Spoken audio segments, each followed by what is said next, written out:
पूरे दमखम से चुनाव लड़ने वाले हैं।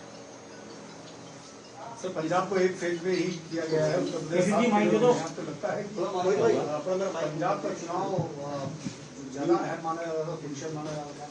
देखिए 2012 और 2017 की दृष्टि से यदि हम आकलन करें तो पंजाब का चुनाव हमेशा एक ही फेज में होता है। इलेक्शन कमीशन ने इस बार उत्तर प्रदेश के चुनाव को जो 2012 में 9 फेजेज में हुआ था, 2017 में 8 फेजेज में हुआ था, उसे एक और फेज घटा करके 7 फेजेज में करने का निर्णय किया है। चुनाव करना, चुनाव की तारीखों का ऐलान करना, फ्री एंड फेयर इलेक्शन कराना, ये इलेक्शन कमीशन की जिम्मेदारी है, इलेक्शन कमीशन का प्रेरोगेटिव है। इलेक्शन कमीशन ने जो तिथियां तय की है, हम उन तिथियों पर पूरी तैयारी के साथ में चुनाव के मैदान में जाएंगे। एक महत्वपूर्ण बात यह है कि इस बार जो चुनाव होगा वो डिजिटल पे ज्यादा फोकस है, रैलियों पे, नुक्कड़ों पे, साइकिल रैलियों पे, event campaign door to door करना है, उसमें भी प्रतिबंध लगाएगा कि 5 लोग से ज्यादा कैसे होगा? देखिए, जिस तरह के हालात दुनिया में और देश में हैं, कोरोना के केसेस की संख्या जिस तरह से एकदम से बढ़ी है, हम सब ने देखा है कि पिछले 8 ही दिनों में 9,000 से बढ़कर के हम 1 लाख से कहीं अधिक तक पहुंच चुके हैं प्रतिदिन केसेस की दृष्टि से। तो निश्चित ही ये इलेक्शन कमीशन का निर्णय स्वागत योग्य है। लेकिन साथ ही मैं ये कहना चाहूँगा कि इलेक्शन कमीशन ने तारीखों का ऐलान करके और साथ में इन व्यवस्थाओं का ऐलान करके उन सारे लोगों की राजनीतिक चर्चाओं पर विराम लगा दिया है जो अपनी कमजोरियों को छुपाने के लिए अलग अलग तरह के कयास लगाते थे कि चुनाव पोस्टपोन करने के लिए सरकार काम कर रही है, सरकार चुनाव पोस्टपोन करना चाहती है, समय पर नहीं कराना चाहती है। मुझे लगता है कि उन सारे आकलनों पे, उन सारी चर्चाओं पर विराम लगाए। अब सभी पॉलिटिकल पार्टियों को फ्री एंड फेयर इलेक्शन हो, सब लोग सौहार्द को बनाए रखते हुए चुनाव में जाएं, इसकी आवश्यकता है। सर, जिस तरीके से अब डिजिटल पर फोकस रहेगा, जिस तरीके से डिजिटल की बात हो रही है, इस पर अखिलेश यादव ने कहा है कि इलेक्शन कमीशन को चाहिए कि वो सभी राजनीतिक दलों को फंडिंग दे, क्योंकि बीजेपी से मुकाबला करना मुश्किल है। बीजेपी जो है वो डिजिटल प्लेटफॉर्म बहुत पहले से इस्तेमाल कर रही है और हम लोग के लिए अब मुश्किल हो जाएगा। इसको आप कैसे देखते हैं? चलिए, कम से कम अखिलेश यादव ने ये तो स्वीकार किया कि भारतीय जनता पार्टी से मुकाबला करना उनके लिए मुश्किल है। भगवान उनकी राह आसान बनाए।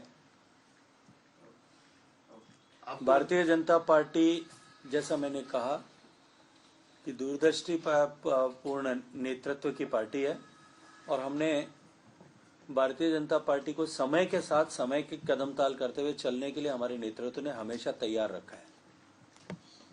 आपको लगता है कि चुनाव से कुछ देर पहले डीजीपी बदले गए हैं, इसको कैसे देखते हैं? क्योंकि मुझे लगता है कि ये सामान्य प्रक्रिया का हिस्सा है। सरकार ने 10 ही दिन पहले, जब सरकार चन्नी साहब सरकार में आए थे, उसके बाद में वहां सरकार के मुखिया और सरकार जिस पार्टी के उसके मुखिया के बीच में एक लंबा विवाद हम सब ने देखा था और डीजीपी, एजी, इन सब को बदलने, कौन किसकी मर्जी का रहेगा, इसको लेकर के लंबी जो है बहस देश ने देखी थी। 15 ही दिन पहले एक नए डीजीपी बनाए गए थे, लेकिन दुर्भाग्य से यूपीएससी के नियमों के तहत न अनुकूल न होने के कारण से उनका पैनल में नाम नहीं था, इसलिए वो डीजी के पद पर नहीं बने रह सकते थे। नए डायरेक्टर जनरल ऑफ पुलिस की पोस्टिंग की है और मैं चाहूंगा, ये अपेक्षा करूंगा कि नए डायरेक्टर जनरल, पंजाब में जिस तरह के हालात हैं, अभी हाल ही में 2 दिन पहले 5 तारीख को हमने जिस तरह की परिस्थितियां पंजाब में देखी है, कांग्रेस आलाकमान के इशारे पर जिस तरह से सरकारी मशीनरी का दुरुपयोग किया गया, पंजाब की पुलिस ने जिस तरह से एक पॉलिटिकल वर्कर की तरह काम किया है, इलेक्शन कमीशन से भी मैं अपेक्षा करूंगा और पंजाब के नवनियुक्त डीजीपी से भी अपेक्षा करूंगा, पंजाब के सरकारी अमले से भी अपेक्षा करूंगा कि संवैधानिक मर्यादा के अनुरूप फ्री एंड फेयर इलेक्शन कराना इलेक्शन कमीशन के निर्देशों के अनुसार जो है वो इंश्योर करेंगे। So the election commissioner said that they would be reviewing the status of rallies after 1 week, sir. How do you see this? They will be reviewing the situation of pandemic situation of COVID infection and the rate of increase in the infection, and thereafter after they will take a call about organizing rallies and the road shows and other political events. I welcome this initiative and step taken by the election commission.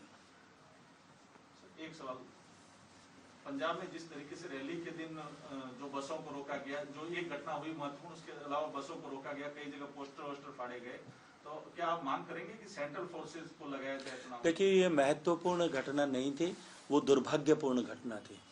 और देश के 135 करोड़ लोगों ने, चाहे वो किसी भी राजनीतिक विचारधारा के होंगे, शायद कुछ लोगों का साहस नहीं होगा कि अपनी राजनीतिक विचारधाराओं के चलते वो खुले में आकर के इसकी निंदा करें, लेकिन अकेले में बैठ करके शायद हर एक व्यक्ति ने इसकी निंदा की होगी। देश का प्रधानमंत्री का पद जो अपने आप में एक इंस्टीट्यूशन है, उनकी सुरक्षा के साथ जिस तरह से खिलवाड़ हुई, भारत का रहने वाला व्यक्ति चाहे कहीं भी दुनिया में होगा, उसका मन व्यथित और चिंतित हुआ होगा। जहां तक फ्री एंड फेयर इलेक्शन कराने का विषय है, एडिकेट सेंट्रल फोर्सेस अब जो है वो डिप्लॉय की जाएंगी और